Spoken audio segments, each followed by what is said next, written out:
Welcome to the podcast. You're no sorcerer. You're a clown. Now, Laura, I'm a great sorcerer, and I'll turn you to stone. Somebody, please help. There's a peck here with an acorn pointed at me.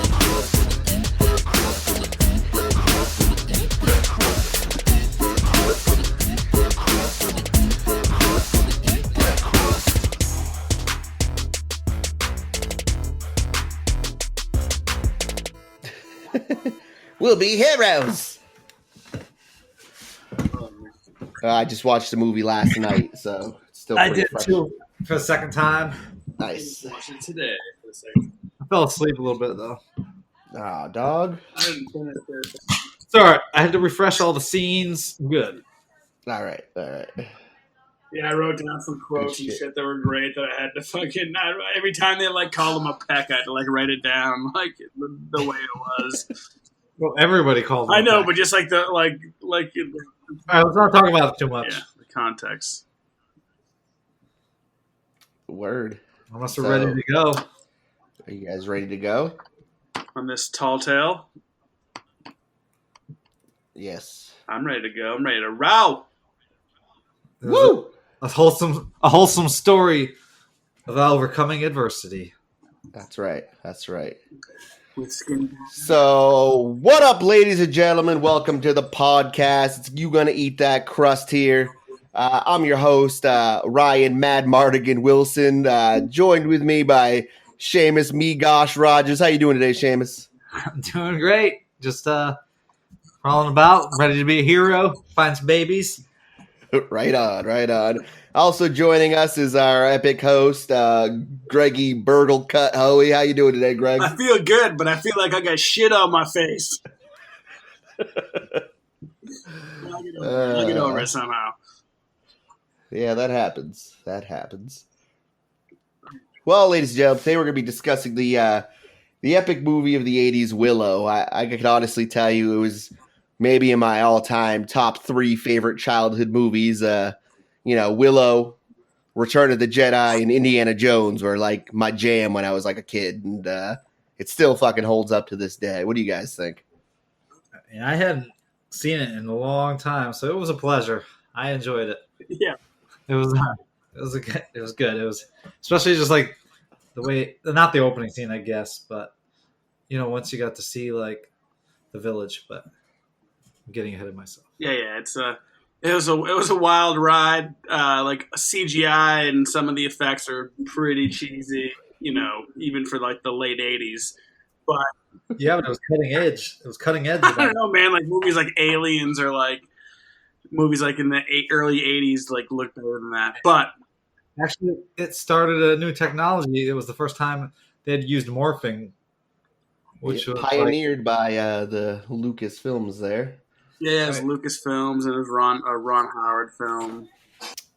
All around an enjoyable experience. I mean, I just watched it maybe, I don't know, when it first came out on Disney Plus. I obviously had to show it to my kids, and they probably liked it less than I did, but such is life. See, I thought kids would just find it very entertaining. I thought they would like it. Yeah, well, they've never turned anyone to stone with an acorn, so that was my childhood. Nobody could take that away from me. I'm going to open our tale here. It's a time of dread. Seers have foretold the birth of a child who will bring about the downfall of the powerful queen, Bavmorda. Seizing all pregnant women in the realm, the evil queen vows to destroy the child when it is born. And here we are. So our movie opens in a prison with a baby being born. And, just a woman pleading, please save my baby! Please save my baby! So the midwife is, she kind of agrees. She's like, all right, I'll help you. And she bolts from the castle with the baby in her arms. Can I just say that was some midwife? Not only did she have the courage to smuggle the baby out of Bavmorda's Fortress of Despair, she was able to survive in the wilderness with a newborn for weeks on end. I don't even know how long it was, because next time you see the baby, it's got a big orange bush on its head. we got a ginger daikini baby. That wet nurse, midwife, whatever, is kind of the hero of the movie. You know, yeah, she's like raising this baby on the run from wolf, boar, dog. Yeah, well, you could say that she survived a midwife crisis. Oh shit! Count it. I would say getting eaten by dog rats or rat dogs is a midlife crisis. For sure. And actually, fun fact, those warthog dog things are actually Rottweilers in costume. That's right. Really? And yeah, pretty fucking They intimidating. look smaller than Rottweilers. Back then. Yeah, they were big for Rottweilers back then, right? Think of how big they look to a pack. I'm talking about more towards like a daikini. Like they look small towards like a daikini. They're towering over a brownie, obviously. Generally, people are bigger than dogs, This is Greg. true. This is true. We're learning. You know, pretty much after she's running away from the warthog dogs. She comes to a little river and she somehow manages to break off a piece of the fucking shore. It was And, perfect. It looked just like a floating cradle. It was perfect. I mean, I couldn't help but notice that. And the baby just floats gently down this river when she ends up in a Newland village. So the baby gets caught on the side of the river, and Willow's kids find the baby. Like, can we talk about Willow's kids, man? I wasn't even sure if they were real at first. Fucking Mims and like Randon. Mims! Randon! They were Gelfling babies. I don't know. Dada! We found something in the river! You know, fun fact though, Warwick Davis, who is our titular hero Willow, was only 17 when they made this movie, and the kids who played his kids in the movie were only a few years younger than him in real life. He was only 17 and That makes sense. Like, the kids, I don't know, they may have been genuine peck youths. I don't know. But they were already more than like half Willow's size. They were. Except for Willow's hands, dude. That guy has some fucking giant hands. Power center to the village. You notice how the son, he ran just like the father? Yes. Fascinating. All right. Here at the Burgle Cut. Yeah, so we got Willow working on the farm, then pushing his little cart along, and fucking Burgle Cut fucking wanders onto the field, and he starts pretty much calling, you know, Willow a failure. You're no sorcerer. You're a clown.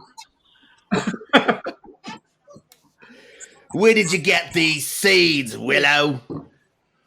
Just the start of, you know, basically Willow the movie is about a pack that gets no respect. Not even amongst his family members. Before you came in, we were talking about the Burgle Cut movie that is coming out soon. The Burgle Cut sequel cut. Dude, I hope they're making a show out of it. Burgle Cut better be back. Listeners, so picture Ben Franklin, but as a pack. That's like kind of what Burgle It's Cut like if Ben Franklin and Kyle Gass had a baby.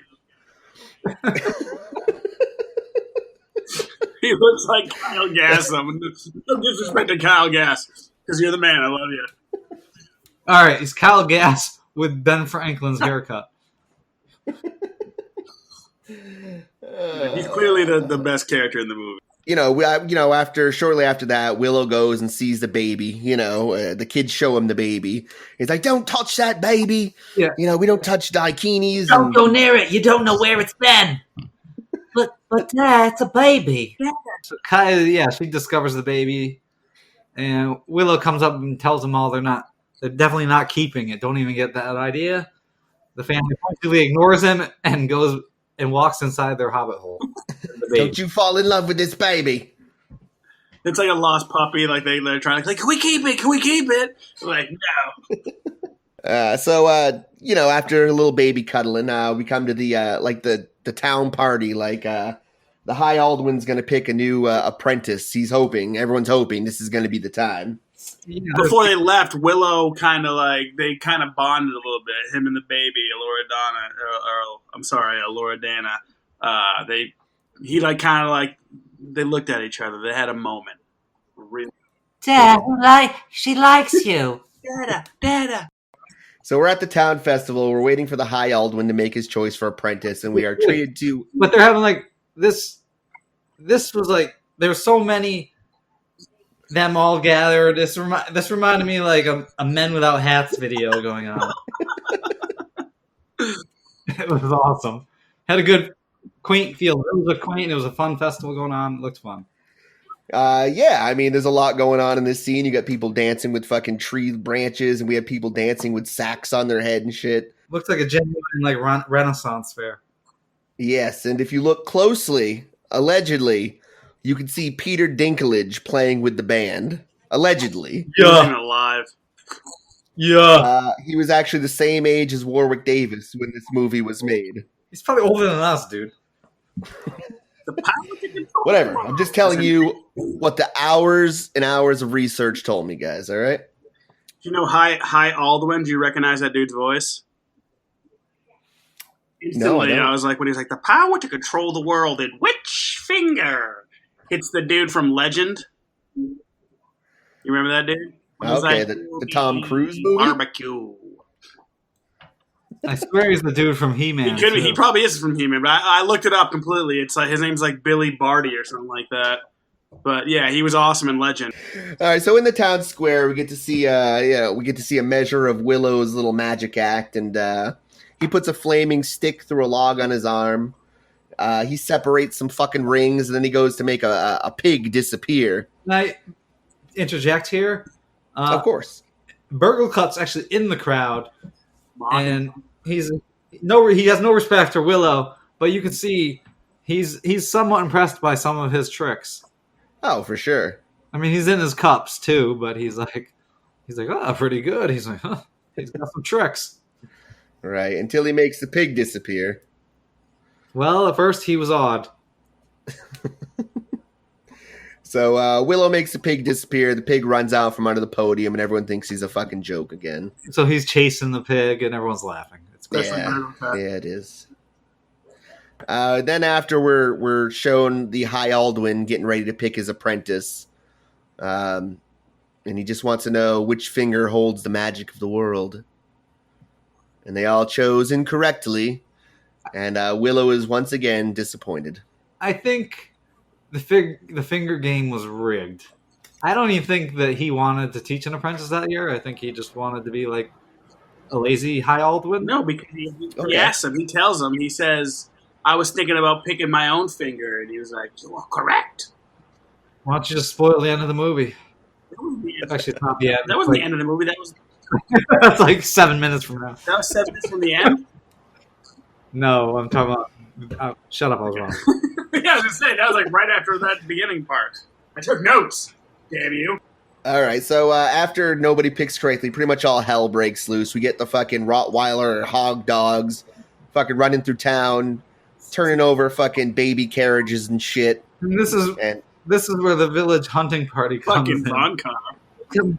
They come in with their cute little spears, just stabbing the dog rats. Von Car! And we recognize two of these hunters, these mighty warriors. Yes.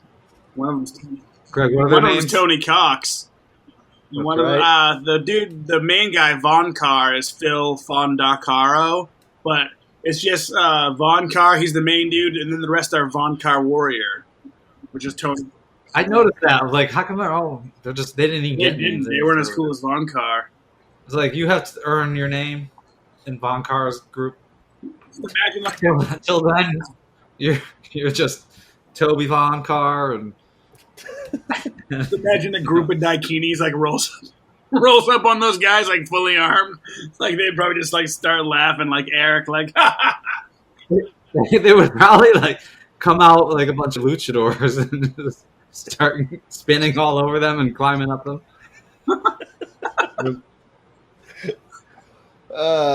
Yeah, well, you can tell Von Carr is badass because he has an earring. You know, that's a pretty good it's a indicator. ring. Yeah, the little hunting party with their cute little spears. They had just finished off the dog rats.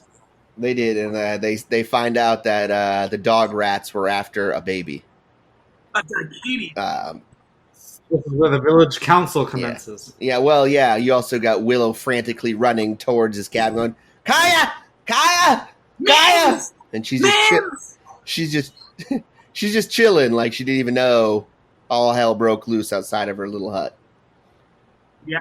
So the family makes a decision to bring the baby to the High Council. And there we are at the High Council town meeting. His fate is going to be decided by throwing the bones! The bones tell me I threw the nothing. bones this morning and basically just sat around and played video games and smoked weed all day. It was pretty cool. Bones don't fly. Nice. Yep. I didn't have time to throw a bone today.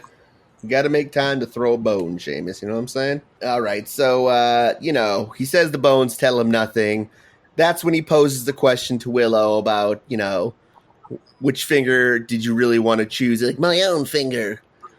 And the bones have spoken! So that's when they decide that they're going to bring the Daikini baby to the crossroads. So they form a party. We got fucking Migosh up in that shit. Yeah, Von Carr, he volunteers, but Berg likes, we need warriors in the town. And Yeah, but we keep him back. yeah, and the High Aldwin says, well, every party needs a leader. Burglecut. Yes. And we just hear Burglecut go, Von Carr! Can I tell you that I hadn't remembered all this when I was rewatching it, but I was pleased when Burglecut. I knew Burglecut was going with him. I thought that he was just, it was the end of Burglecut. I wasn't going to see him again. I was glad he was part of the If anything, fellowship. I can walk away with this movie and say it needed more burger cut. Right, I was kind of but then I was sad when they all. Anyways, I Yeah, won't. don't bring it up we'll yet. get to that. I'm already crushed thinking about it. Well, we can only hope for a director's cut called the Burglecut cut, where it's just He's just Migosh and Mad Mardigan.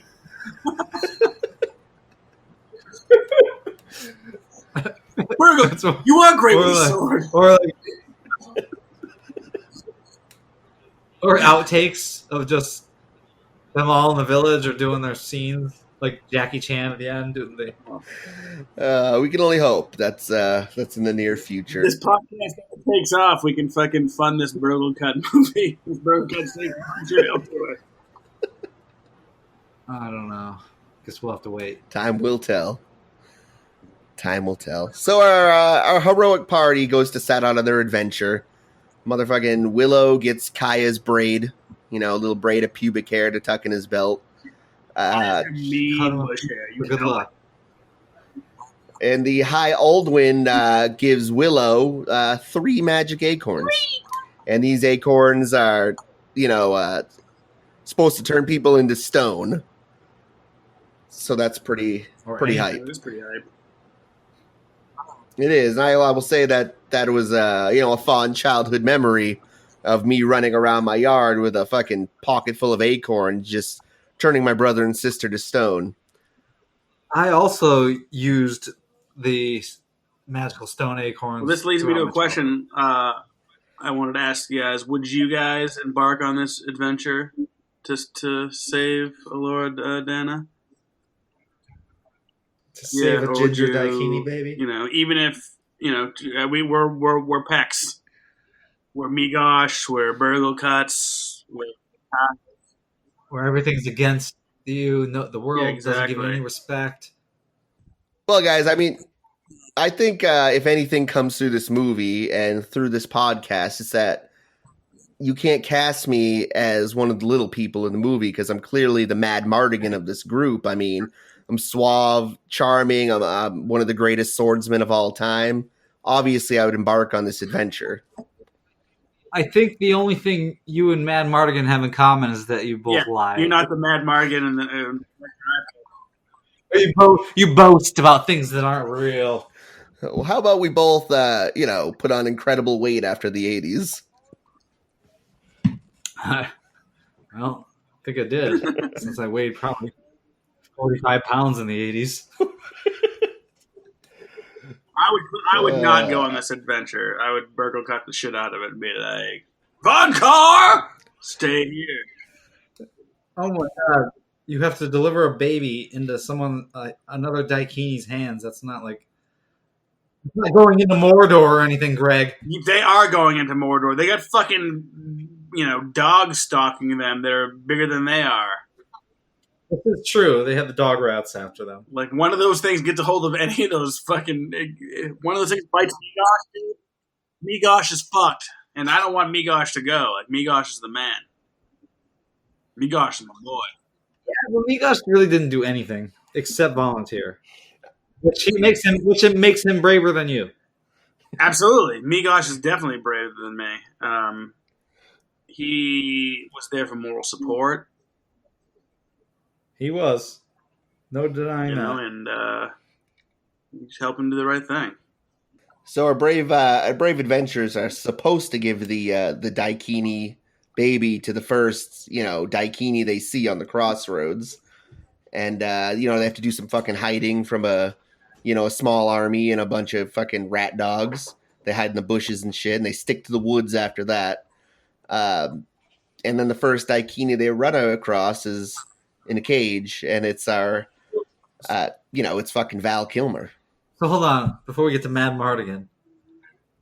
They're trying to stay hidden, but yet they camp out right at the crossroads. Every time you say the crossroads, I just want to think of the Bone Thugs and Harmony, like, every time. And I see the fucking, like, Willow singing it with Migosh and Burgle Cut. Also, on our way to the crossroads, we see, they have to stop because Alora Dannon's not feeling well. And they pick the baby up, and the baby pukes in Burgle Cut's face. And this actually... Clean me! He's like... He's having a warrior who dabbed him with a cloth. This that actually was not scripted. That's just something that happened during the movie that they kept in. Real puke. Nice. I thought for sure that had to be, like, scripted. No. Fun facts, guys. Fun facts. Burgle Cut, man. I feel like it happened, but that wasn't the cut that happened for real. They like, let's go with this. Burgle Cut is a true method actor. He just went with it. So not long after this, though, we do come across our Val Kilmer, a.k.a. Mad Mardigan, the greatest swordsman who ever lived in a cage. This was probably one of my favorite scenes in the movie. Like, just listen to Mad Mardigan talk and taunt Willow. Peck. And Migosh. Burglecut's still there, and he's trying to play on Burglecut, like, his vanity, kind of, as the leader, and get him to let him out of the cage. Burglecut's all about it, obviously, because he wants to go the fuck home and continue his sedentary lifestyle. Somebody, please help! There's a peck here with an acorn pointed at me! Oh, yeah. That was so funny.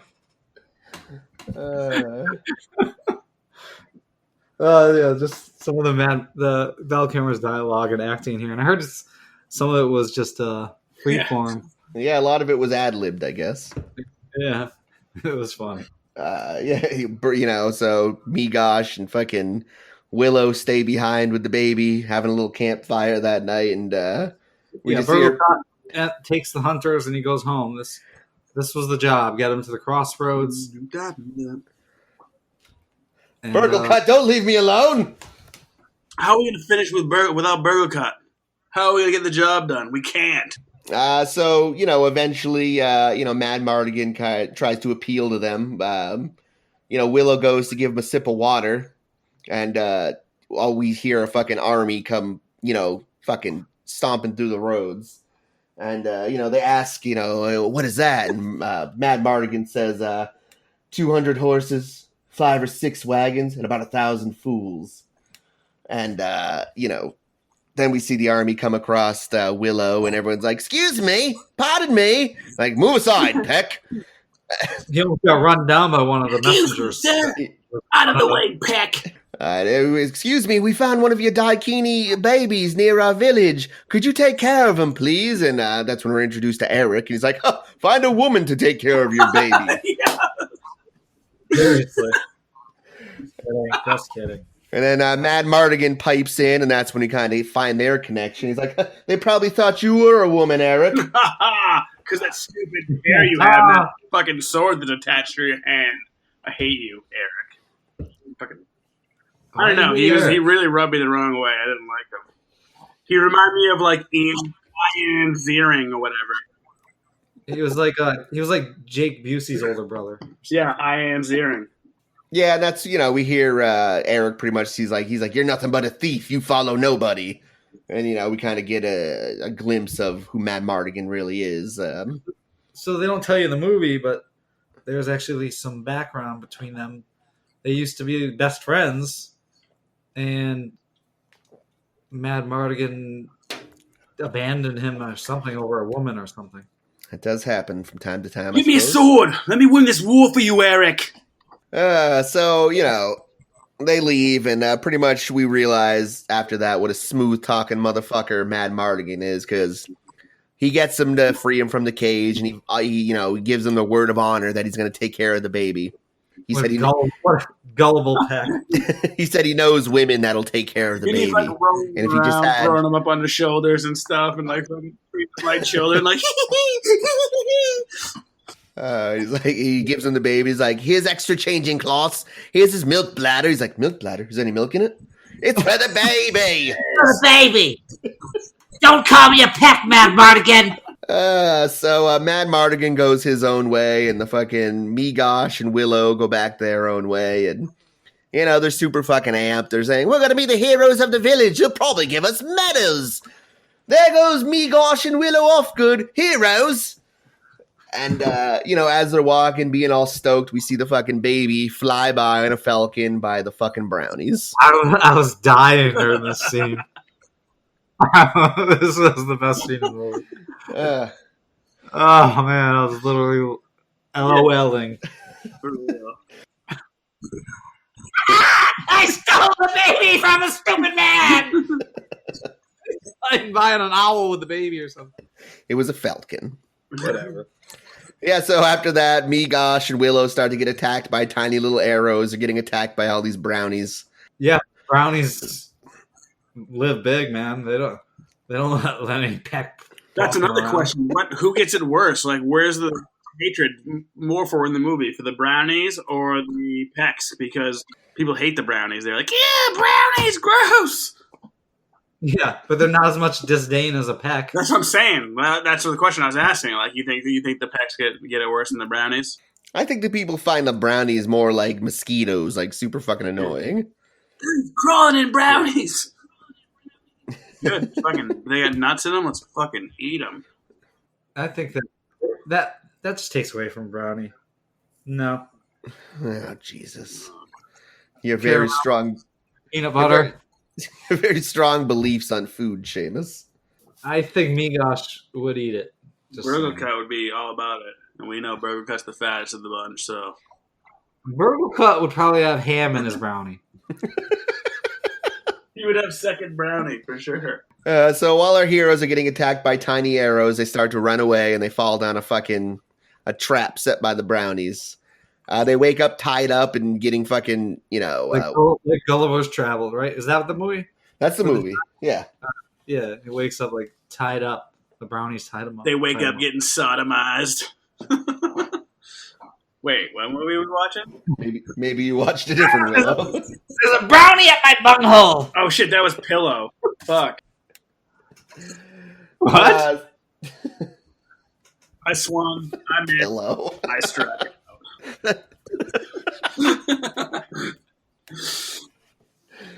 The brownies wake up. I'm like, hey, Ugly, wake up!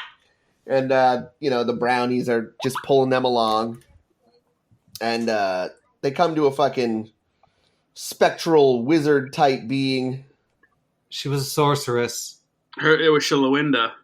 Who's that? That's the chick, the fairy chick. Did they ever explain that? They say a line where he says, "Don't play with that wand. Shalawinda told you it holds vast powers. Only a great sorcerer can use it, not a stupid peck like you." Oh, well, that's a whole lot of backstory. Thanks for making it all clear. I'm just saying, like, that's what the brownie said. Like, the brownie said her name, like, she gave you the wand. Right. But that's all they gave us in the movie. Like, we're just, why is any like self-respecting peck just gonna like listen to a spectral glimmer in the forest? Because he wants to be a fucking wizard, and she gave him a wand.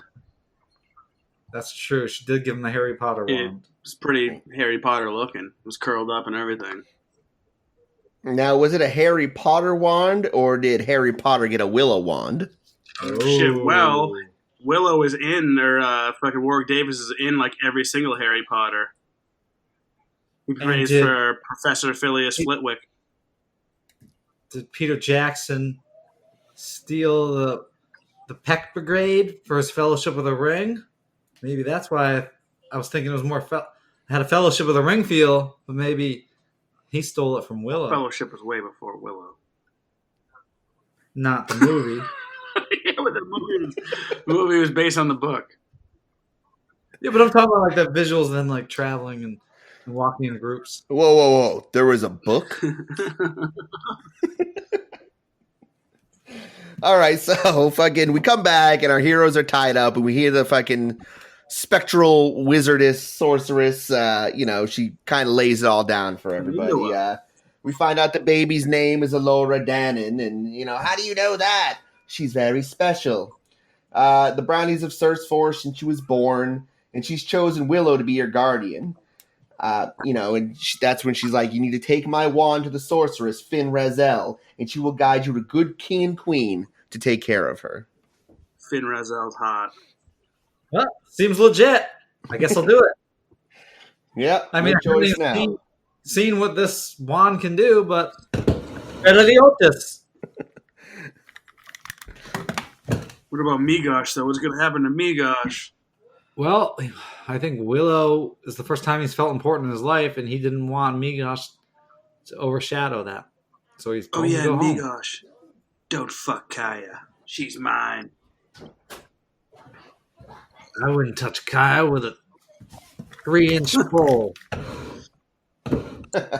If you know what I mean. Migosh is rocking probably like 4.5. Because 3 inches is big to a peck.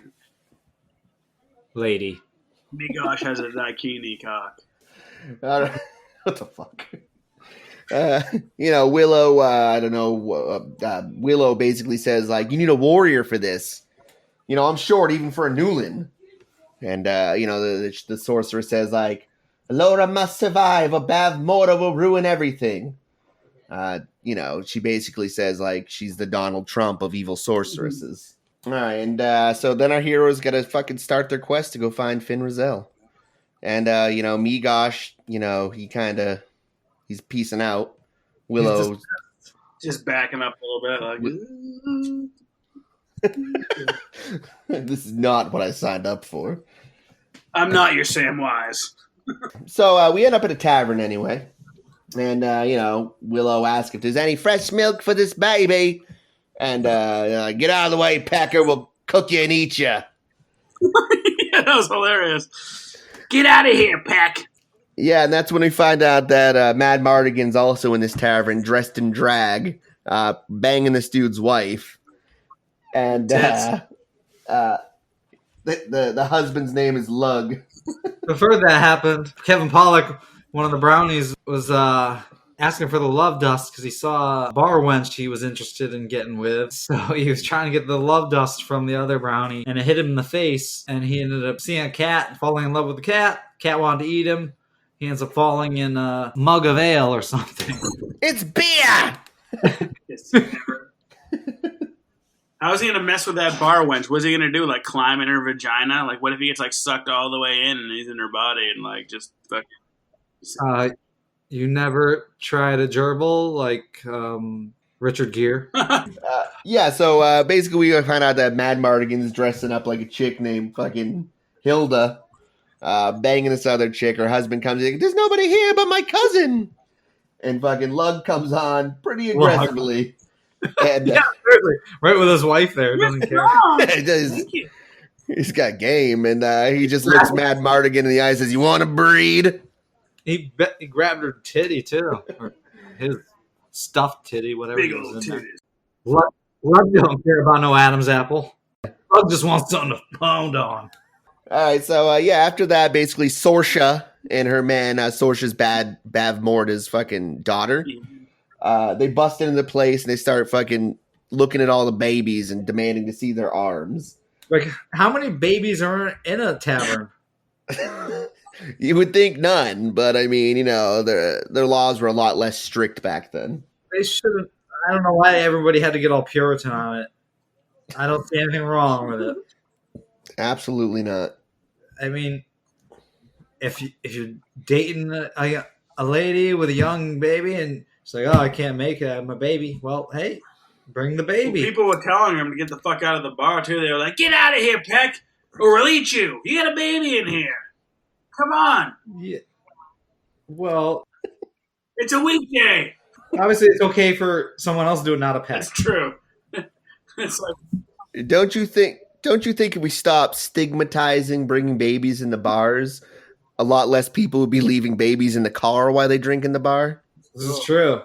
They would probably be safer, and the economy would boost. And the rides home would be a lot more funner. This is the solution to post-COVID, when all the local bars or breweries need to get that revenue back in. Hey, it's Bring Your Baby Day. Nickel drinks if you bring your baby. Oh, that would be awesome. I would just find someone's baby. I'd not kidnap. I would borrow a baby. All right, so Sorsha busts into the place. She starts checking out the tavern babies, and that's when they come across Mad Mardigan in drag, and she comes up to him. She kind of fucks with him, and then she shoves him. She's like, "Oh, you're very strong for a woman." And she pulls off his mask to reveal he's like, "You're not a woman at all. You're a man." And then you just hear Lug go, "She's a man!" And all hell breaks loose. Mad Mardigan ducks, and Lug hits the guy holding him, and Willow sneaks off with the baby. Oh, no, Mad Mardigan takes the baby. Still has the baby, that's right. Yeah, he jumps out a window and grabs onto a rope and fucking lowers himself down and sacrifices a keg tied to the under end of the rope. And they make their daring escape on a wagon. You can hear Lug still saying, "He's a man! He's a man!" Yeah, and I gotta say, the music kicks into high drive here, and I just want to just throw a huge shout out to the music in Willow, because I think that really propels the fucking movie all the way through. It's fucking epic, dude. Yeah, James Horner, great soundtrack. You did awesome music for this movie. We get the pretty much standardized, escape. There's a fight on the wagon. There's people jumping from horses and shit. And one thing I definitely noticed was they had the same punch sound in this movie as they have in Indiana Jones. So it all kind of clearly that effect carried over and all kinds of shit. It was a very Indiana Jones-like scene as well, too. For sure. I watch Mad Mardigan drag behind the cart and shit, and Willow trying to fucking ride the horses, and just an all-around good time. We also get Mad Mardigan fucking takes out the last group of fucking people on the wagon with a flail. You can see enough flails in movies, I feel like. So after the fight ends, pretty much Willow starts lecturing Mad Mardigan. He's like, "You never drive that fast with an infant." And Mad Mardigan's like, "I just saved that infant's life." Mad Mardigan's like, "I had the fucking baby on board sign, you idiot. You stupid Peck." Mad Mardigan starts to walk off into the woods, and Willow does a little Willow chase, fucking chases him down and apologizes. Mad Mardigan! I need you! You're a great warrior! And you're twice my size, obviously! Then after he apologized, we get the brownies arguing about which way they're supposed to go, and he's like, you never listen when you're drinking, and he's like, "We'll go this way, this way," and Mad Mardigan's like, "Shit, that's the way I'm going." So they agree to follow Mad Mardigan as far as the lake. On their way to see Finn Razzle.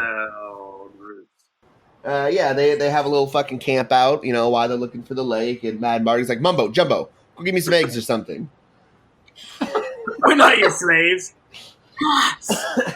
So, they have a little campfire, and fucking Willow starts practicing with the wand and fucking blows himself up into a tree. That's right. He's got to get that practice in, so it turns out he does have some innate sorcery powers. They get down to the lake, but I mean, if there's a fucking waterfall coming off it, I feel like that constitutes it as a river. Well, they also he was in the tree, and then they just cut to him not in the tree. How the hell did he get down? Well, it was morning. The next scene was morning, so we have to use our imaginations to figure out how he got down. I wanted to see that scene of him getting down. I think that would have been cooler. Of him maybe climbing down the tree or maybe using some more magic. Obviously, Mad Mardigan, the unsung hero, caught him. Jump. All right. On the count of 3, you're going to jump. 1, 2. Trust fall, Willow. Trust me, Peck. I got you. So we're at the lake/river, and we see Mad Mardigan feeding the baby Blackroot. This is a line that stuck with me like throughout my entire life. He's like, "You never feed a baby Blackroot." He's like, "My mother raised me on Blackroot, and it's good for you. It puts hair on your chest." And she's like, "She's a princess and she doesn't need hair on her chest." And he throws the Blackroot. And then there's one line. He's like, "He took our Blackroot." Did you see that? He took our Blackroot. So they see the island that Finn Rizal is supposed to be on. Yeah, and they find a boat, and our heroes part way. Mad Mardigan says his goodbyes, and heads off. A lone warrior that he is. Willow is now making his way to the island where Finn Rizal is. Struggling on the boat really fucking bad. Like, it's a kind of a sad scene to watch, actually. You see it, like... I thought it reminded me of Arnold Schwarzenegger in Commando when he does the rowboat scene, actually, Greg. Well, once again, Willow overcomes diversity and makes it the goddamn island. That's when we run into Finn Rizal, who's in the form of a brush-tail possum. So Finn Rizal, Willow can't change her back. He's not quite there yet. They go back to where the brownies and Alora Dannon are, and that's when we see fucking Sorsha riding into camp with fucking Mad Mardigan captured. They get the baby, and they start to head back to their snowy encampment, and, Willow's trying to convince him she knows me, let me hold her and comfort her, and they'll do no such thing. He gets tuckered out. Mad Mardigan picks him up and gives him a little piggyback ride. This was a heartfelt moment. It was. So you could see that they're finally forming that warrior sorcerer bond. Forming that Master Blaster! 2 men enter, 1 man leave! So our heroes end up in a cage at a snowy encampment. Willow once again tries to change Finn Rizal back, but he just ends up turning her into a crow. Yeah, and basically they're just sitting there, and the brownies fucking show up, ready to bust them out, motherfuckers. Yeah, the brownies were ready. They actually went after him. They were going to rescue him. They covered decent ground, those brownies. I don't know how they did it. Clearly they spoke. They have Falcon speak. And they can ride the words. So when when they try to lock the cage for Mad Mardigan takes the pick and tries to unlock the cage himself, and they throw fucking the broken heart dust in Mad Mardigan's face, and he gets all fucked up. It's a love dust. It's a love dust. It's called the broken heart dust, but he just seems like he's high as fuck after he gets it thrown in his face. So our heroes start crawling through the camp and looking for the baby, and they find her under a tent, and Mad Mardigan basically says, he's like, "Let me go." He's like, I've done stuff like this before. And while he's going to get the baby, he sees Sorsha and falls in love with her. Her nipples were hard, that's why. And this is when they're interrupted by Skull Helmet guy. Well, first he professes his love. He's like, "You're my sun, my moon, my starlit sky. Without you, I dwell in darkness." And she that was enough for her. Like she was into him after that shit. And that is when General Kale, a.k.a. Skullface guy, a.k.a. Dope fucking Mask, busts into the tent. She wasn't all love dust on him yet. Maybe she had a little attraction to him, but she wasn't convinced yet. Oh, so the kiss meant nothing then, Seamus? He kissed her. Obviously, she had a little tingle in her groin. Everything. Doesn't mean she's in love. Okay, well, it was the start of love. Well, that leads me to Mike, the characters I told you I picked. I had you picked as my General Kale, Ryan. You would be General Kale. That was the character I picked for you. And Seamus would be my Mad Mardigan. I would be Migosh or Sorsha. So let's be clear. You designate me as Mad Mardigan. Yes, you are Mad Mardigan. I agree. I think I'm more of a Mad Mardigan than Ryan. Yeah, exactly. Ryan is General Kale. Oh, that skull mask. It's pretty cool. I remember that when I was a kid. That was. He's a memorable character. This isn't like an insult. Like it was because he really doesn't have that big of a role in the movie, but he was memorable. His sword was memorable. It was cool. And his mask. His sword was like serrated or whatever, however you say, like kind of like bumpy and circular and cool. Also, little fun fact: Val Kilmer and the actress who plays Sorsha ended up actually falling in love on the set and getting married. Yeah, and then they divorced, though, right? Yeah, I think they married in 1988 and divorced in 1996. Stupid daikinis. Well, I mean, if we're picking, I'm going to say that Greg, you're my Burgle Cut. Seamus, you're Von Carr, and I'm Mad Mardigan. I don't give a fuck what you guys say. Seamus is Von Carr. I can't even be like a Von Carr warrior. I gotta be Burgle Cut. Shut up, Burgle Cut. You're Burgle Cut. Hey, well, in the Burgle Cut, Burgle Cut rises up. So don't take it as an insult, Greg. Well, that's not happening yet. I can't rise up yet. I'm not happy. He can be my Von Carvadier, which is kind of like my Mr. Belvedere. Keeps me fed and cleans my underclothes and stuff. All right, Greg, you have a choice here. You could be Burgle Cut, or you can give Seamus Von Carr foot rubs. Your call. I'm going to be Burgle Cut. Miserable life. Have fun with that. Burgle Cut Dies alone. especially he like takes on a life of his own after a Burgle Cut, the Burgle Cut, you know, so. Word. So, this is where Mad Mardigan steals a sword, cuts the tent down, steals a kiss before escaping from the tent, and a poorly choreographed sword battle ensues. And afterwards, they flee down the mountain using a large shield. Willow and him using a large shield like a sled to go down the mountain. Which is one of the coolest part. It reminds me of the part in Goonies when they slide down the water slide. It's just a really fun scene, you know? It reminds me of what could have been if I had had a dad. Ouch! Hey, Will. Yowzas. Also, this is when Willow realized he's like, "You are an amazing swordsman." And then he slips on the ice after he's like, "Yeah, I am." Oh shit! Yeah, so they go full bore down this mountain on a shield. Val Kilmer falls off towards the end, and just continues to roll down the hill. Willow crashes into a hut, and fucking Mad Mardigan comes down as a giant snowy boulder. He crashes into the hut. And also crashes into the hut. He said, what happened up there? What I was doing? You would fall in love, blowing kisses, being all romantic. This is where they find Eric and the deserters. Yeah, he's like, you told her you loved her. He's like, I don't love her. I hate her. She kicked me in the face. So inside they run into Eric again. Like, there he is. Like, fucking Sorsha and Kale and all them start to come down after him, and they hide him in the fucking under the floorboards. That's when Eric had like one of the best lines. Like, it's like, I lost more than half my armory fighting Bad Morta, and you and this peck are gonna take her on. So actually, Eric, while they're hiding under the floorboards, Eric kind of seems a redemptive arc in Mad Mardigan. He's like, you're nothing but a thief and you follow no one. And he's like, I serve the Newland, Eric. And, you see a little sparkle in Eric's eye, like, oh, maybe he's not such a douchey McDouchebag after all.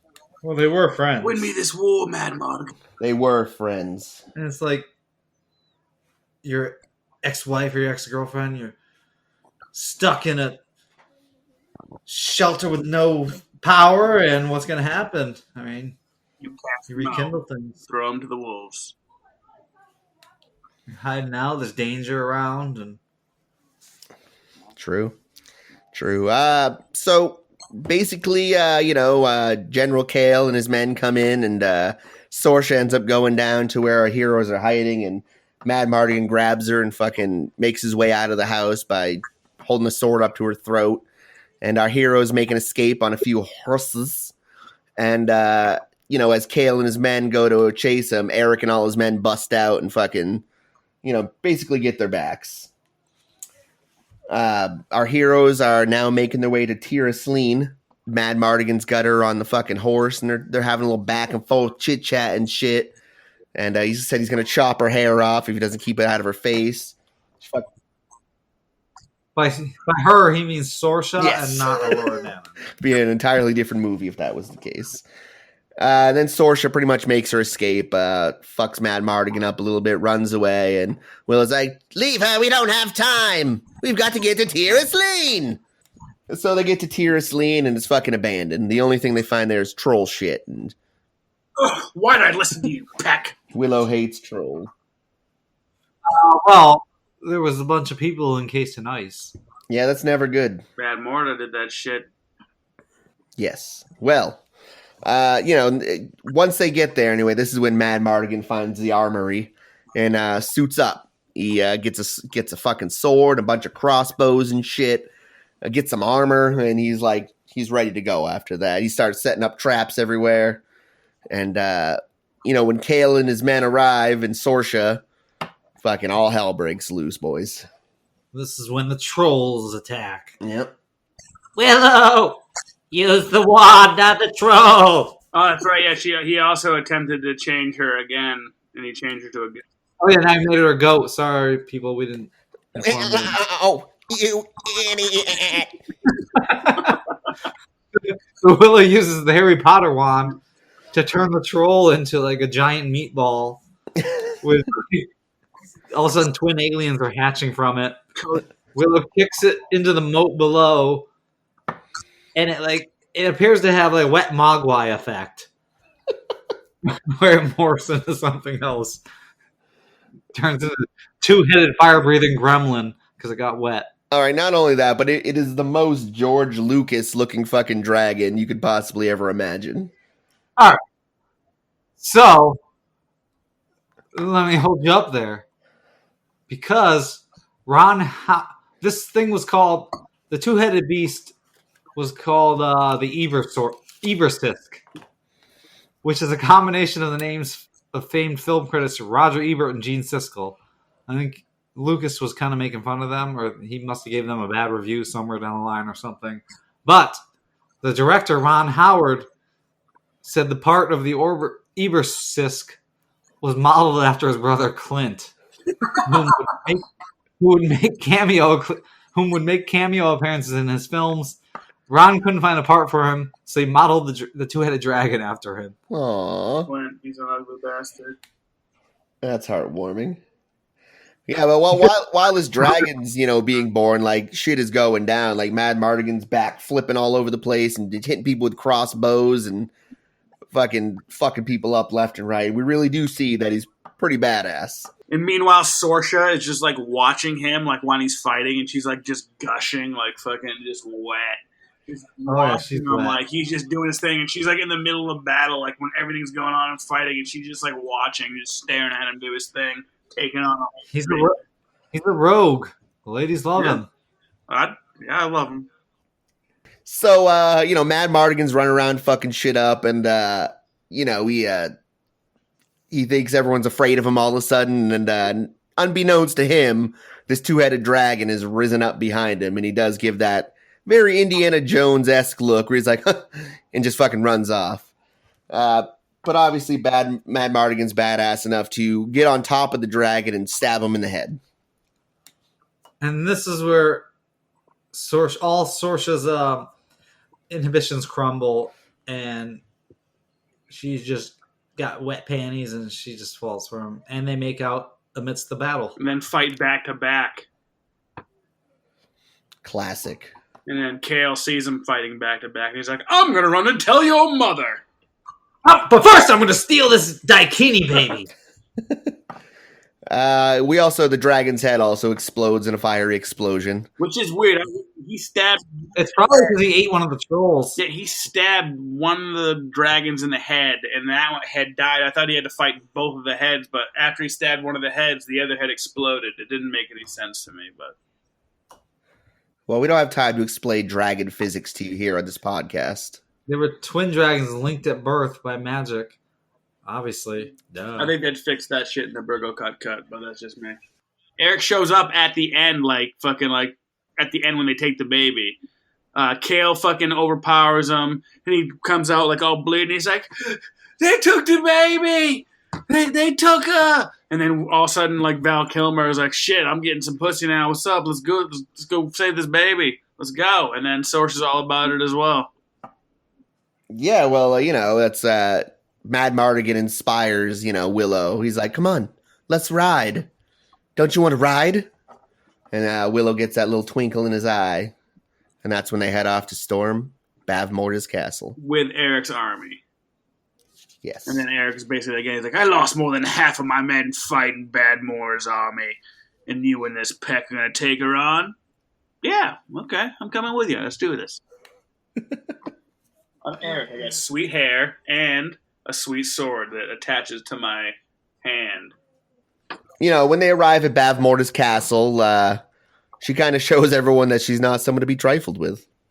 And turns them all into pigs. That's right. She's like, you're all pigs! Pigs, pigs, pigs! And then she starts snorting.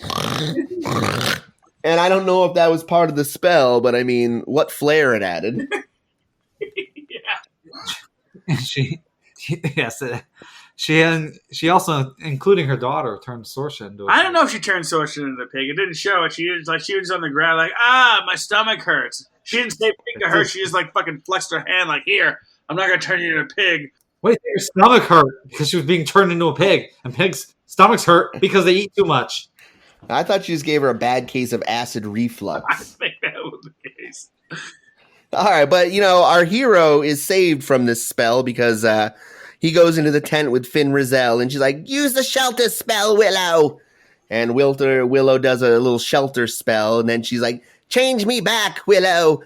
This is where we see the morphing at play.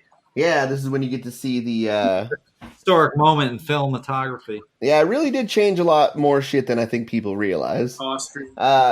So Willow does a spell, and she changes from an ostrich into a peacock, into a turtle, and then into a tiger. And finally, you just see this elderly person laying on the floor, and I'm pretty sure it's the guy who played Bilbo Baggins. He's old and naked. Gross. Ew.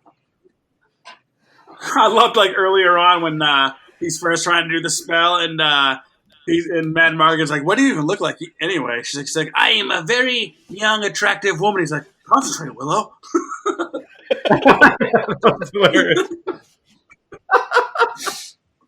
So after Finn Rizal gets turned into Bilbo Baggins, she basically turns all the warriors back into humans, which it seemed like she was doing it one at a time, and I feel like that would have taken quite a while.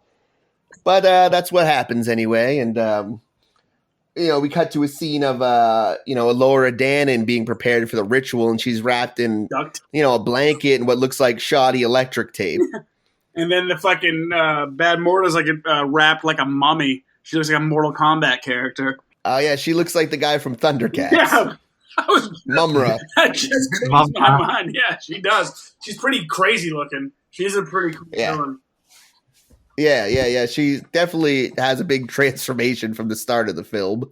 She's looking pretty yellow and purple, towards the end. After this, the team's discussing, we got to storm the castle. And they're like, there's no way to storm the castle. And then Willow's like, yeah, well, in my town, there's gophers. And, after that little talk, we cut to a scene of just Finn Rizal and Willow standing before the castle.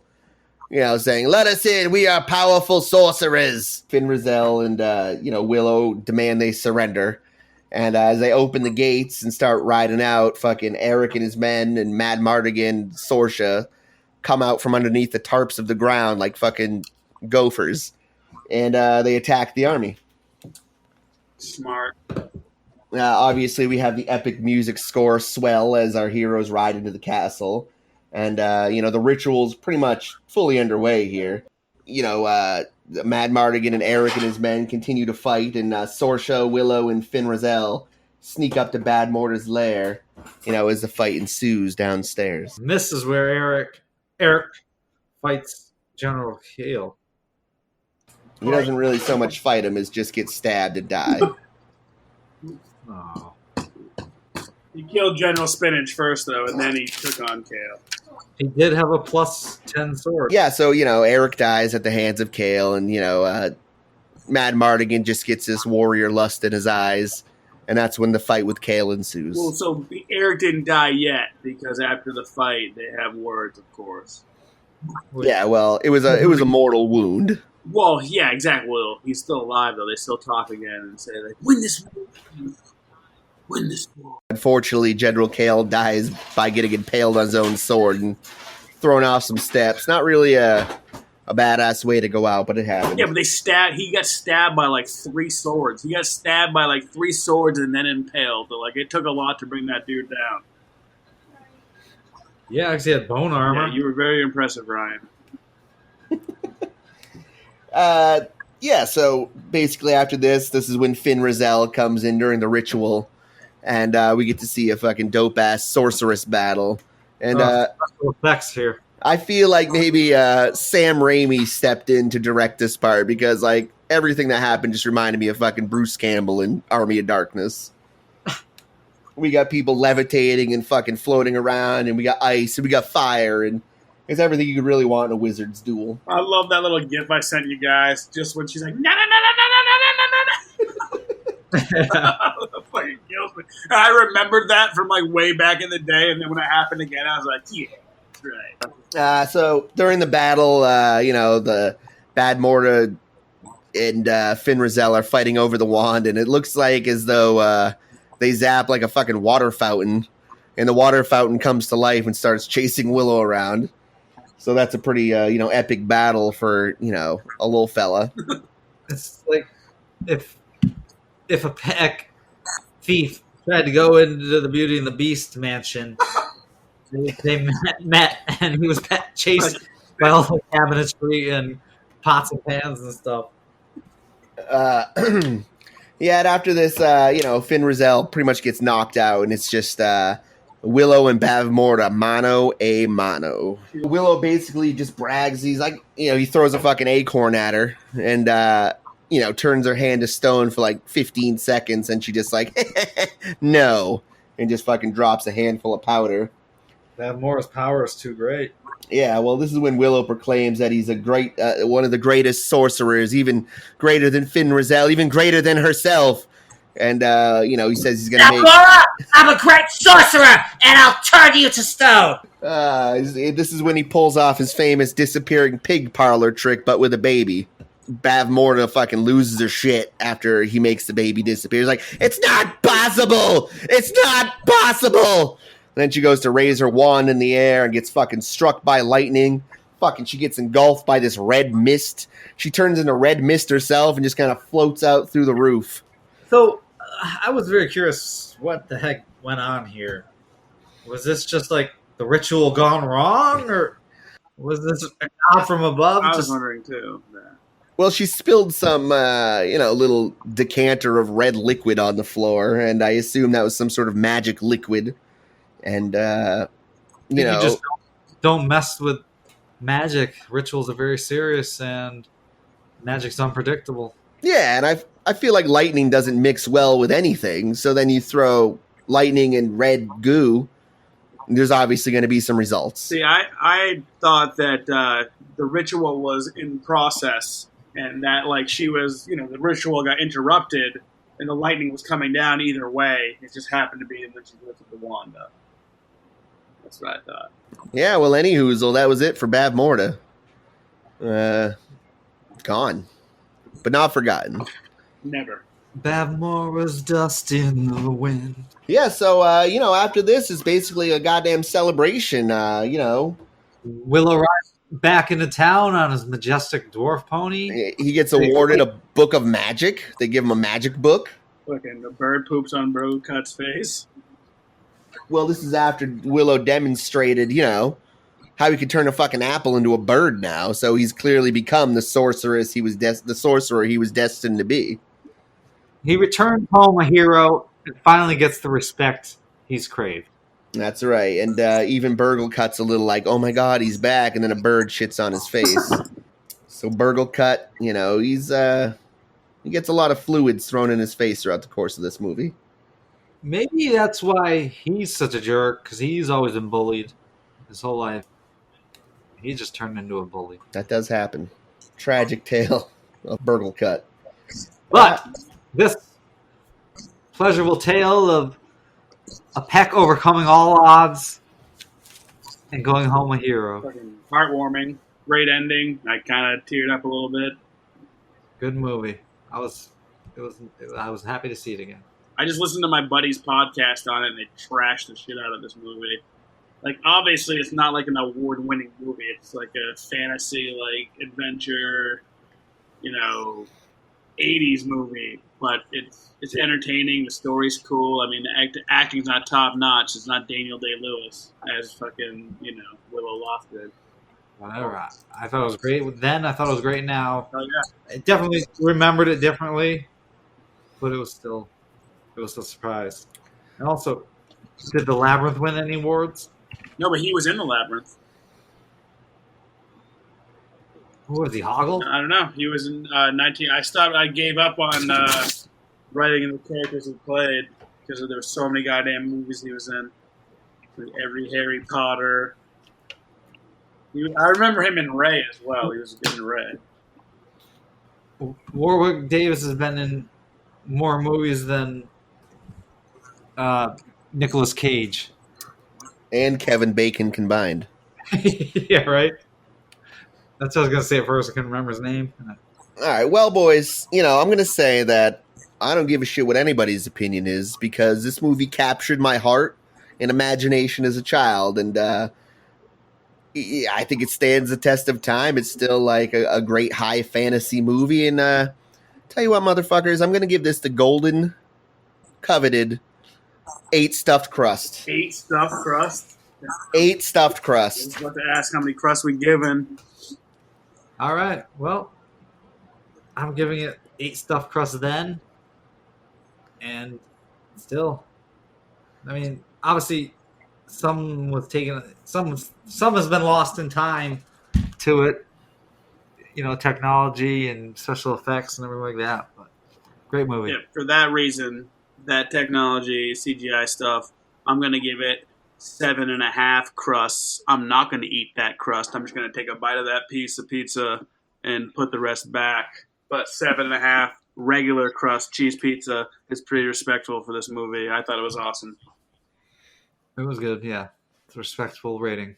I want to do a couple more facts about the movie. We mentioned some of them. John Cusack auditioned for the part of Mad Mardigan. Oof. Yeah, he called not getting the role one of the biggest disappointments of his life.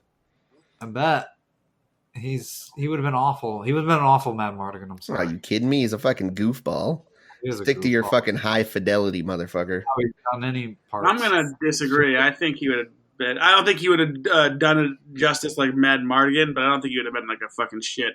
He wouldn't have been like Eric Stoltz in Back to the Future, replacing fucking Michael J. Fox, but he would have been decent. Eric Stoltz would have been a better Mad Mardigan. Okay, hold on. What kind of swagger do you think John Cusack has to carry the role of Mad Mardigan? Mad Mardigan, I mean, dude, did you see him in Con Air? Yes. Mediocre. Who cares? Did you see him in What? that hotel movie that was bad? Recently, his last movie, I just saw him in something. He was like fat and awful. He's not even a good actor. Fuck that guy. It's like he's Brendan Fraser. I don't know how anybody's been charmed by him. I think he's Anyways, a decent actor. He's okay. in preparation for the movie, Warwick Davis had to learn a modified accent, how to take care of a baby, how to ride a horse, how to sword fight, and how to perform magic. He did great. Also, the hair that he wore throughout the film was not his hair either. It was a wig. Really? Wow. It was too good to be true. Yeah, and the same with Laura Dannon, the baby's fuzzy fucking red head was put on with syrup to keep the wig What on about because it was 2 different babies because the film took so long to make that they had to get a replacement baby like halfway through. No, they were what is twins. this fucking Ashley? And They're twins. Exactly. That's where a lot of baby actors are always twins. It's too much strain on a baby. what about Burgut's hair? Was that real? That was definitely real. Burglecutt's hair was done at hobbithairs.com. You can check them out. The best Right. in the Shire. I can't even believe you would ask that, Gray, because, burgle cut exudes realness and raw sensuality. Like, how could you even insinuate that was a wig? Right, was your fro real? You're supposed to be the burgle cut. I am the burger cut. Sorry, burger cut. I'll make it up to you. I'll give you some sweet rolls, some sweet lines on the cut. So, the Chinese government refused George Lucas the chance for a brief location shoot. He then sent a group of photographers to South China to photograph specific scenery, which was used for background blue screen footage, probably when they were like hiking to the crossroads. You remember like the landscapes? Yep. It was pretty, especially back then. Twas. Ron Howard passed on directing Cocoon, The Return, to direct Willow. Good choice. I agree. Oh, Walter Brimley is one of the greatest actors of our time, boys. Let's not forget that. Yeah, but is he fucking Diabetes? Leprechaun in the Hood good? But I guess you're right, Greg. I apologize. Anyways, good movie. I implore you all to check it out. Have your children watch it. It's enjoyable, heartfelt. Love it. Love it. And if we offended anybody of the Little People community while filming this episode, please remember that this was just language we heard from the movie. We think you're wonderful people. The best. Do more movies. So much movies. So much. Full rating. Well, there you have it, ladies and gentlemen. That was our review of the fucking epic fantasy movie Willow. We hope you enjoyed it as much as we did. And, if you want to hit us up on Gonna Eat That Crust at gmail.com. Please subscribe to our Patreon at You Gonna Eat That Crust? ? All one word. And, just keep listening, keep loving it, and we're going to keep doing it, even if you don't listen. So fuck y'all. We have a Facebook page now. You're going to eat that crust? ? And you can hashtag us at You're going to eat that crust and hashtag You're going to eat that crust podcast. This ends our podcast. For the baby. Don't call me a Pac-Man, Vartigan. Did you see that? He took our black room. Oh, you idiot.